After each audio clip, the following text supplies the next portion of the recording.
Hey everybody, this is Larry. This is day 17 of the Leetcode Day Challenge. Hit the like button, hit the subscribe button, drop me on Discord, let me know what you think about today's problem. Yeah, the bi-weekly contest is later, for me later today. I don't know, depending on your time zone and all these things. I think it's in like 8 hours, but I'm going to miss it because I'm going to go running in the morning in here in New York City on Saturday. This is the last Saturday of the year or summer anyway, where in New York they closed down 6 miles of it so that people can walk, bike. In my case, just run up and down it and kind of just have fun with it. So I'm hoping to do that, and probably will miss the contest. But I will still do it a virtual afterwards. So don't worry. It'll be a little bit late. We'll be there. So definitely, yeah. If you're in the New York area, check it out. If not, well, I don't know. Watch me check it out, I guess. But yeah, let's take a look at today's problem. 1937, maximum number of points with cost. Okay, so you're given an integer matrix with points. Start with 0 points. You want to maximize the number of points you get from the matrix. Okay. To gain points, you have to pick one cell in each row. Pick the cell. However, you lose points if you pick a cell too far from the cell that you picked in the previous row. For every 2 adjacent row, picking cells will subtract column sub 1 and column sub 2 from your score. What does that mean? Well, okay, for every 2 adjacent rows, okay, so you're going from one row to another, say, picking cells at coordinates RC1.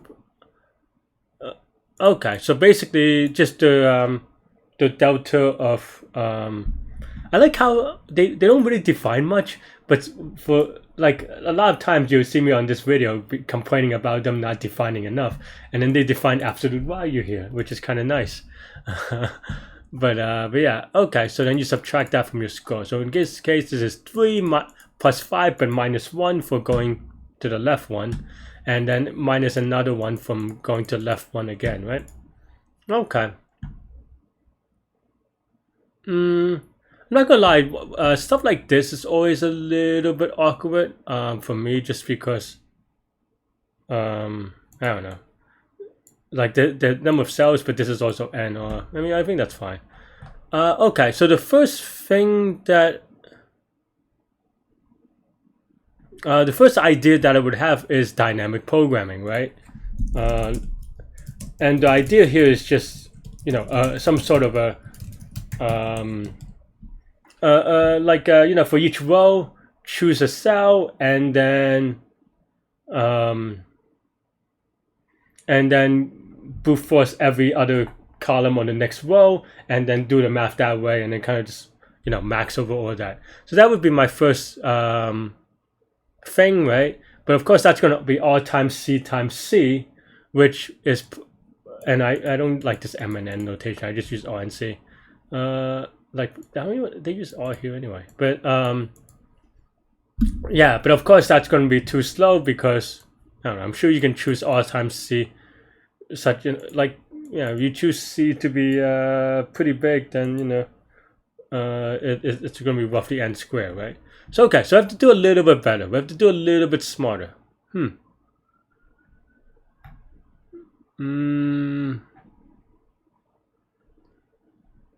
I mean, so the thing is that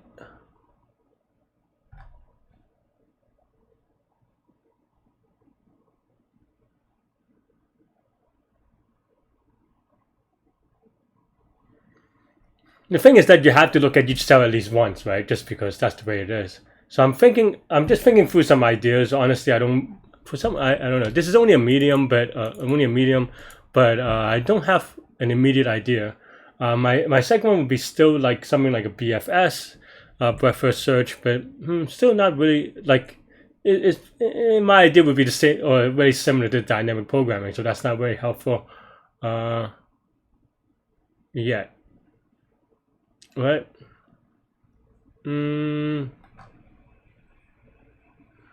Is there a way to do greedy?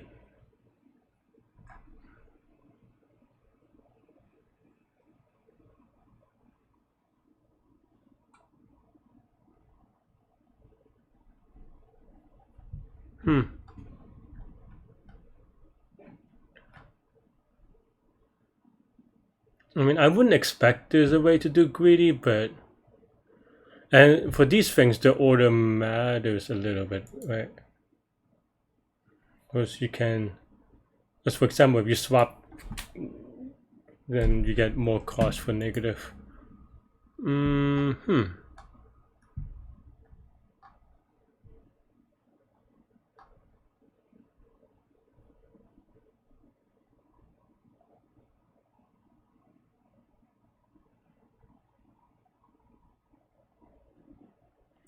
Man, I'm really struggling with this one, huh?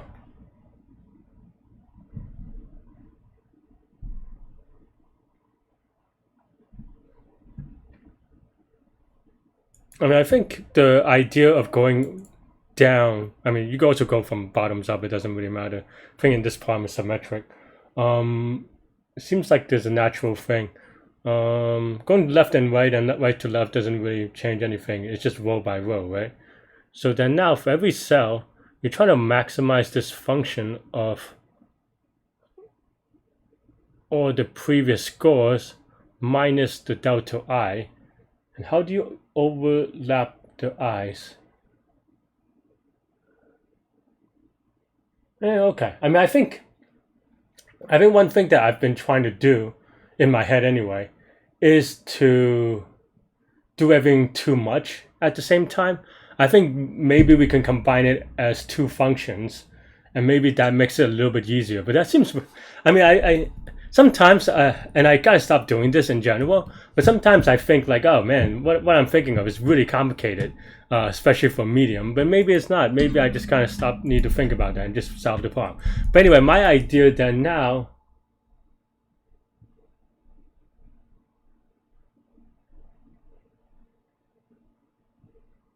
right? So, okay, so for example, let's say we can only care about, let me actually bring up the drawing board.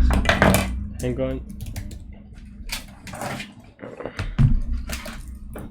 I need to have like, maybe I should have like pre-paste grids and stuff, because I feel like I'm always drawing these things, like grids and stuff like this. But yeah, but for example, my idea, and I'm just gonna draw like 3 rows, I guess. Maybe even 2 is fine. Let's just draw 2 rows, right?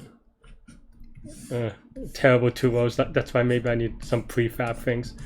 But let's say we are here, right? So we're trying to calculate here. We're trying to get the best score here. But if we scan the previous row from like the orange thing, it's going to be building off an answer from here, right? So we make this transition, and we're trying to see how much we can reuse answers and stuff like this, right?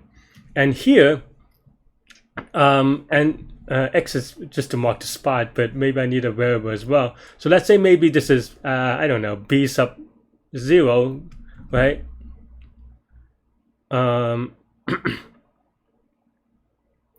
Yeah. And then now, when we process this one, it's going to be B sub 1, right? But now we know that B sub 0 is going to be B sub 0 minus 1, right? And then now when we go to here to here, I'm going to change the colors real quick. Here to here, then now we have some B sub 2, and then from here we know what the max of these things are. So this is just going to be some, right? Except for that, it's going to be B sub 0 minus 2 now, or B sub 1 minus 1.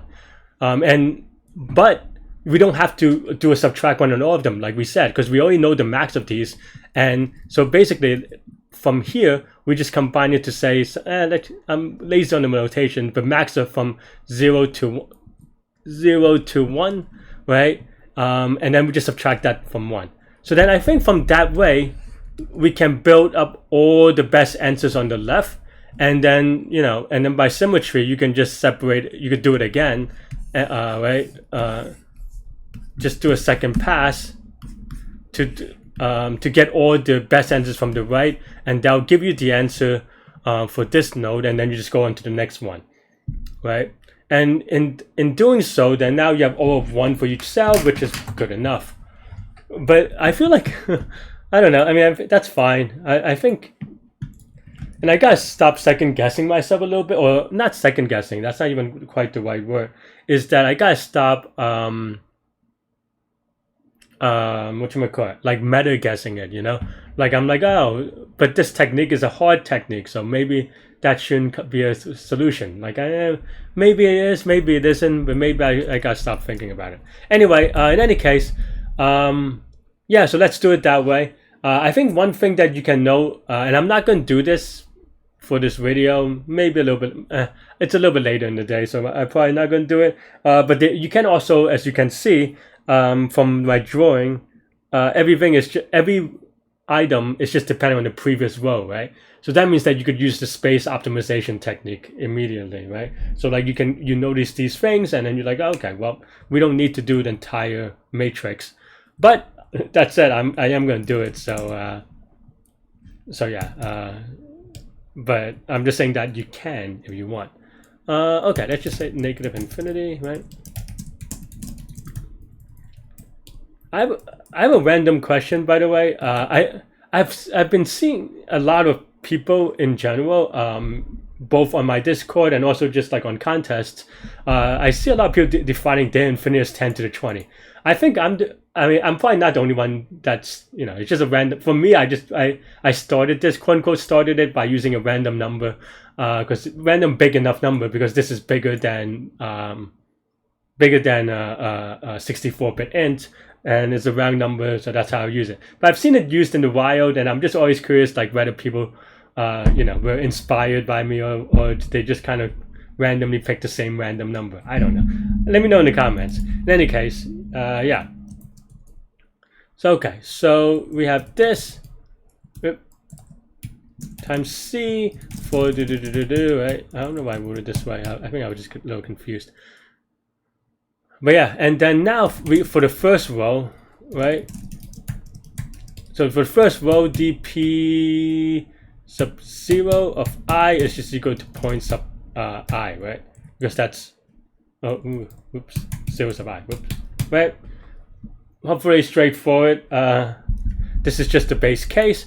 Yeah. Yeah, one thing I would say that I don't know if you could do a top-down memorization for this. I mean, maybe you can, maybe you can't. I mean, yeah, I don't know. But I'm going to do this bottoms up, so ready up. Okay. Right, so then now for I in range of C, in R, and you start in the first row, right? Because we already did it. And then now here, what do we want to do? So we already said that we want to scan the best answer from left to right, right? First, and then we'll just do it again, right? So then now dp of ij is the answer that we're looking for. And so basically maybe we have, so previous best is going to be, say, negative infinity. That's because we're starting on the first thing, right? So then now here, something like that, right? Then previous best, previous is just previous row, right? Is equal to max of the previous best minus 1, because we moved, as we said, so everything, whatever it is, the previous best is going to be minus 1, or dp of I minus 1 j, right? Yeah, and this is from the left side, right? So then now this is the previous best. So then now this is equal to the previous best plus point sub ij, because now we're taking the max over all that function, right? Okay, and then now we have to do it again from right to left so that you get the right side of it. Yeah.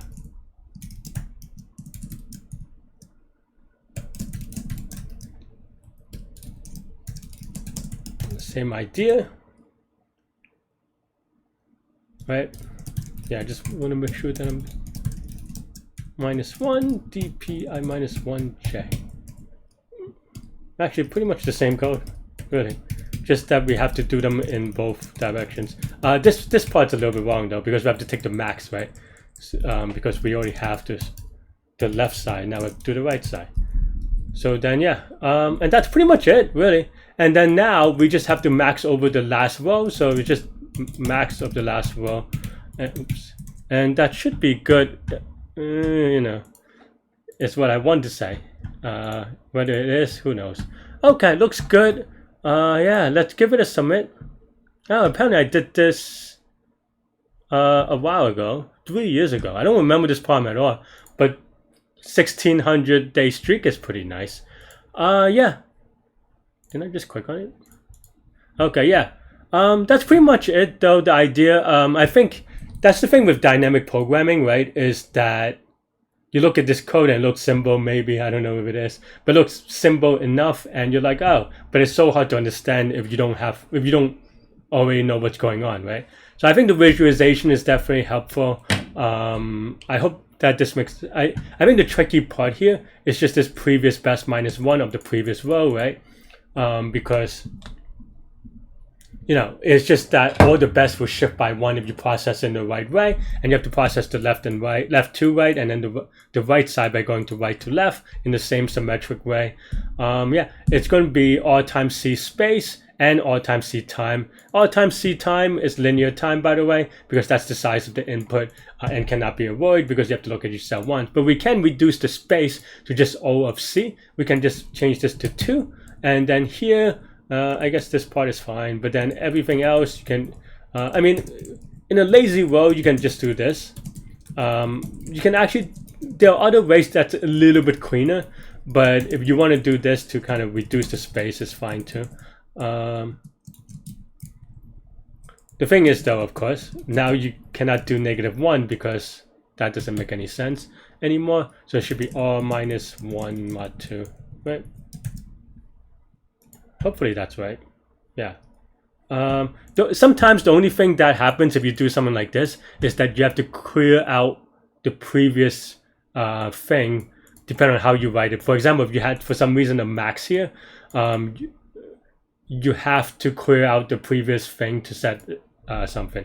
So maybe you would have another I mean, in this case you don't have to because we just overwrite it anyway.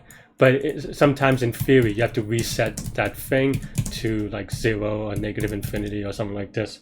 But in this case you don't have to because we set it directly. So there's no comparison to what was in the previous space. Okay, let's give it a submit. In theory it should take a little bit longer the way that we did it, just because of the mod 2, I think. You're just doing a lot more mods, but you're using a lot less space. I don't know. Sometimes, I guess, I don't know. Sometimes it happens. Depends on the input as well, of course. But like I said, this is the lazy way of doing it because the mods actually kind of adds up, which you may not expect. So then maybe you could just write something like previous row is equal to I-1 mod 2, and then row is equal to I mod 2, and then now you can just do something like this. Again, space optimization stuff. I actually have a video on the progression of dynamic programming, including space optimization. So kind of what I've done here, but obviously from the top down, we're not that much faster in point. I mean, I don't know. I guess it also depends on the input, of course. Sometimes it is. I mean, this is going to be faster than this because we don't do as many mods, right? And in theory, you should use less memory, but it just may be that this is the lower bound, or like close to the lower bound, because everything is linear-ish anyway. Anyway, what did I? Oh no, this is today. What did I do last time? Oh, I used it as sorted list. Man, this is some. What was the wrong answer that I had from 3 years ago? I guess it's just something that's wrong. How did I do it last time? Last time apparently is an n log n thing. How to so okay, next score. So we did the space optimization DP-ish thing. It may not be a DP-ish thing, but for column right, the biggest score. I see. Basically, we're trying to do the same thing that I did, but we do the math so that everything kind of evens out a little bit with the columns. Yeah, because like we process the columns such that you can do the math that way. I don't know. I mean, apparently there are multiple ways to do it. obviously the way that I did it today, I think it's a bit cleaner. But I don't know, maybe on a different day I would think of different. Still though, this is pretty hard for a medium. So let's take a look at the solution to see if, yeah. Isn't this the wrong one though? Left max, right max. Oh yeah, I mean this is basically what we. Oh yeah, I mean this is basically what we did here with the what I call previous best, except for I don't create a certain I don't create new things for it. I just do it on with a second loop or whatever instead. I guess this is the same idea actually. Yeah, okay. I mean that's pretty much it. Require 2 pass. This is basically okay. This is actually our code. I don't know why this is so much weirder. Anyway, yeah, that's all I have for this one. I guess the other video or whatever that I have is probably crazier, but that's all I have for this one. Let me know what you think. 1600 day streak, yay! Thanks for watching. Stay good, stay healthy, to good mental health. I'll see y'all later and take care. Bye bye.